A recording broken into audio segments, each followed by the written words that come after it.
तुम मिले एपिसोड 3।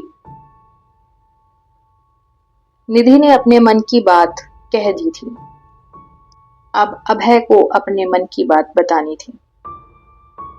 अभय ने सोचते हुए कहा, नो नो, इट्स ओके, आपको जॉब नहीं छोड़नी चाहिए। हाँ, ये तो है कि प्रॉब्लम आएगी, पर अगर आप नहीं आ सकी तो मैं वहां आ जाऊंगा। मेरी कंपनी की ब्रांचेस भी हैं वहां, इसमें कोई बड़ी बात नहीं है।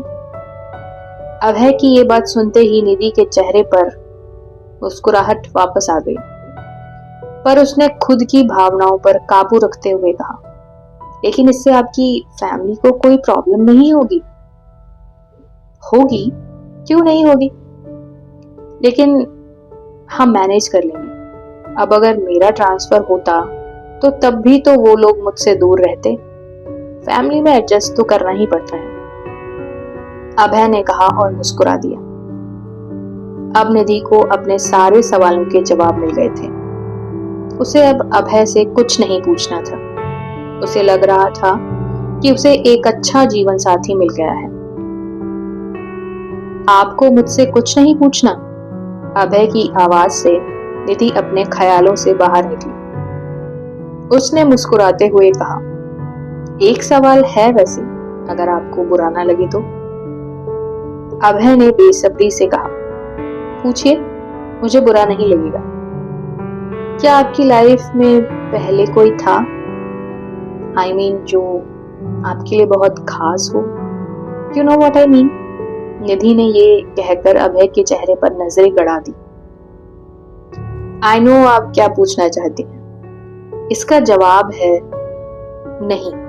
I mean, एक लड़की मुझे पसंद थी, पर मैं उसे पसंद नहीं था, तो कभी बात ही नहीं बन पाई। और ये कब था? निधि अब इस बारे में जानना चाहती थी, इसलिए उसने इसी बात से संबंधित एक और सवाल किया। कॉलेज में। एक्चुअली मेरा कॉलेज टाइम बहुत खराब था। अभय अब धीरे धीरे उससे खुलने लगा था और निधि भी उसकी बातों में दिलचस्पी ले रही थी। इसीलिए उसने पूछा, क्यों? लड़की आपको पसंद नहीं करती थी इसलिए? अभय ने एक नजर निधि को देखा और मुस्कुरा दिया। फिर उसने कहा, नहीं, इतना रिजेक्शन मैं हैंडल कर सकता हूं। निधि धीरे से हंसी और उसने हैरत से पूछा, तो फिर क्यों कॉलेज खराब था? जब अभय को लगा कि निधि सच में जानना चाहती है तो उसने बताना शुरू किया।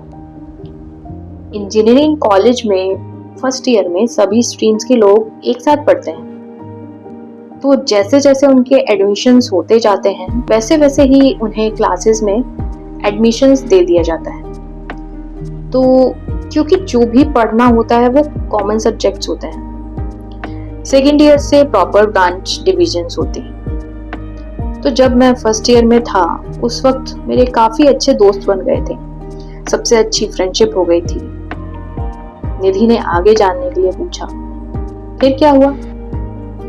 अभय को ये देखकर अच्छा लग रहा था कि वो उसके बारे में और जानना चाहती है। उसने आगे बताया, फिर हुआ ये कि जब मैं सेकेंड ईयर में आया तो जो भी मेरे दोस्त बने थे वो दूसरी क्लासेस में चले गए। निधि ने अफसोस करते हुए कहा, ओह, तो ये वजह थी। अभय ने कहा, नहीं, और भी वजह थी। निधि ने जानने के लिए कहा, तो बताइए फिर। अभय ने कहा, आपको पता है कि सिर्फ एक रोल नंबर से मैं मेरे दोस्तों से दूर हो गया था। आज ये हंसी की बात लगती है, लेकिन उस वक्त ये मेरे लिए बहुत ट्रॉमेटिक था। मेरा रोल नंबर 60 था, मैं एक सेक्शन में था और मेरे सारे दोस्त दूसरे सेक्शन में थे जो रोल नंबर 61 से शुरू होते थे। निधि ने अफसोस जताया, ओह, अब समझी। मैंने मेरी ब्रांच के एचओडी से भी बात की, लेकिन वो भी नहीं माने। कहने लगे कि ऐसे तो आप कहीं भी एडजस्ट नहीं कर पाएंगे। पहले वो लोग भी स्ट्रेंजर्स थे, जैसे उनसे घुले मिले अब इनसे दोस्ती करिए। सही कहा उन्होंने। निधि ने एचओडी की बात को सही ठहराया। अभय ने एक लंबी सांस ली और कहा, बात तो उनकी ठीक थी, लेकिन बात ये भी तो थी कि जो लोग मेरी क्लास में थे उनके पहले से ही दोस्त थे, जो पिछली क्लास से इस क्लास में उनके साथ आए थे। अब उन्हें नए दोस्त बनाने की जरूरत नहीं थी, तो वो लोग नए दोस्त बनाने की कोशिश ही नहीं कर रहे थे। और किसी बने बनाए दोस्तों के ग्रुप में मर्ज हो पाना बहुत मुश्किल होता है। निधि ने अभय की बात समझते हुए कहा, ये भी है। तो फिर क्या हुआ? उन लोगों ने आपसे दोस्ती नहीं की? अभय मुस्कुराया और बोला, शायद वो लोग दोस्त बन भी जाते। मेरे जैसे और भी लोग थे वहां उस सेक्शन में, शायद उनसे दोस्ती हो जाती।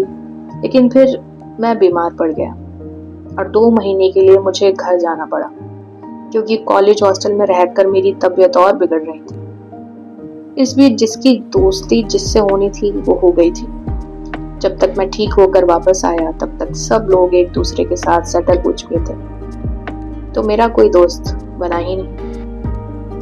निधि ने अभय को नजर भर के देखा और कहा, ये तो बहुत बुरा हुआ, लेकिन इतने सारे कोइंसिडेंसेस एक साथ आपके ही साथ हुए? अभय मुस्कुराया और बोला, बचपन से ही एक अजीब बात है मेरे साथ। इस तरह के सारे कोइंसिडेंसेस मेरे साथ ही होते हैं। मम्मी कहती हैं कि मैं शनिदेव का फेवरेट बच्चा हूँ। निधि इस बात पर जब चुप रही तो अभय ने कहा, वैसे आप तारों सितारों में बिलीव करती हैं? निधि ने इस बात पर कहा, पता नहीं, शायद ये सच होता है, शायद नहीं। मैंने कभी एक्सपीरियंस नहीं किया तो नहीं कह सकती। ओके, समझ गया, अभय ने कहा, और उसे लगा कि शायद ये तारों सितारों वाली बात उसे नहीं करनी चाहिए थी। इससे निधि के मन में ना जाने उसकी कैसी छाप पड़ी होगी। निधि ने बात को आगे बढ़ाते हुए कहा, तो इन्हीं सब बातों की वजह से आपको लगता है कि आपकी कॉलेज लाइफ अच्छी नहीं थी? अभय ने कहा, हाँ, एक्चुअली बुरी नहीं थी। कॉलेज में और इस तरह हॉस्टल में रहकर काफी कुछ सीखने को मिला मुझे, जो शायद मैं घर पर रहता तो ना सीख पाता। पर हाँ, मेरे दोस्त ज्यादा नहीं बने, लेकिन जो बने, जितने भी बने, वो सब सच्चे और अच्छे थे हैं एक्चुअली। तो कोई रिग्रेट नहीं है। मैंने बहुत कुछ सीखा, हॉस्टल में मस्ती की, कॉलेज में स्ट्राइक की और एक बार तो मैं अकेला खड़ा हो गया था सीनियर्स के सामने। अभय को अब लगा कि वो कुछ ज्यादा ही बोल रहा है, वो भी पहली मुलाकात में। इसलिए उसने कहा, सॉरी, मैं आपको बोर कर रहा हूँ शायद। लेकिन निधि इत्मीनान से उसकी बातें सुन रही थी। निधि ने कहा, नहीं, मैं सुन रही हूँ। ये सुनकर अच्छा लग रहा है कि पूरे एक्सपीरियंसेस के बाद भी आप उस जर्नी को बुरा नहीं मान रहे। निधि की इस बात पर अभय धीरे से मुस्कुरा दिया। उसे निधि के मुंह से अपनी ये तारीफ कितनी अच्छी लगी, ये उसके हल्के सुर्ख गाल बता रहे थे। लेकिन निधि की बात यहीं पर ही नहीं रुकी। उसने और पूछा, क्या आप लोगों से ज्यादा बात नहीं करते? अभय ने मुस्कुराकर कहा, पता नहीं मैं लोगों से बात नहीं करता या लोग मुझसे बात नहीं करना चाहते, लेकिन हाँ, मेरे दोस्त बहुत कम हैं। निधि के होठों पर मुस्कुराहट आ गई, क्योंकि वो भी वैसी ही तो थी। उसने अभय से सवालिया नजरों से पूछा, तो फिर मुझसे इतनी बातें कैसे कर पा रहे हैं? अभय हंसने लगा, क्योंकि ये बात तो वो खुद भी नहीं समझ पा रहा था। इसलिए वो बोला, मुझे खुद भी नहीं पता, बस ऐसा लगा कि आप मेरी बात सुनेंगी, समझेंगी, पता नहीं क्यों। निधि के चेहरे पर मुस्कुराहट बनी ही हुई थी। उसने पूछा, उस लड़की से कैसे मिले थे आप, जिसे आप कॉलेज में पसंद करते थे? वो मेरे फर्स्ट ईयर में थी। बहुत अच्छी दोस्त थी, मुझे अच्छी लगने लगी थी। लेकिन फिर एक दिन उसने बताया कि उसे कोई और पसंद है, तो फिर मैंने उसे कभी अप्रोच ही नहीं किया। One sided love. निधि मुस्कुराई। अभय भी मुस्कुराया और बोला, नहीं, लव नहीं, क्रश। वो मुझे पसंद थी, प्यार नहीं था। या ये कहें कि सिर्फ अट्रैक्शन था, जो किसी भी अच्छी लड़की के लिए हो सकता है। अभय जब ये बोल रहा था तो वो लगातार निधि की आंखों में देख रहा था, जैसे वो उसे बताने की कोशिश कर रहा था कि कुछ वैसा ही अट्रैक्शन वो निधि के लिए भी महसूस कर रहा है। निधि भी अभय की नजरों को समझ रही थी, इसलिए उसने इस वक्त अभय से नजरें चुराना ही सही समझा और अपनी घड़ी में देखने लगी। निधि ने घड़ी देखते ही कहा, बातों बातों में पता ही नहीं चला, इतना लेट हो गया, अब मुझे चलना चाहिए। दोनों के बीच बात हुई। बातों बातों में दोनों ने एक दूसरे को बहुत कुछ कहा और नहीं। क्या लगता है आपको, क्या होगा इस मुलाकात का नतीजा?